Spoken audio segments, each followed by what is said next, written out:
புதிய தலைமுறை செய்தி எதிரொலியாக புதுக்கோட்டை அரசு மருத்துவக் கல்லூரியில் கழிவுநீர் சுத்திகரிப்பு நிலையம் அமைக்க 3.62 கோடி ரூபாய் நிதி ஒதுக்கீடு செய்யப்பட்டுள்ளது.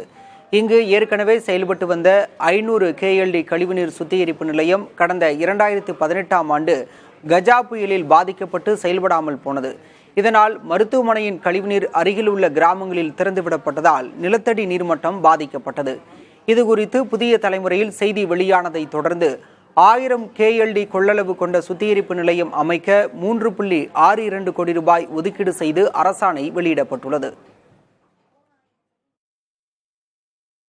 500 KLDங்கிற அளவுக்கு இந்த STP சுத்திகரிப்பு நிலையம் அமைக்கப்பட்டது.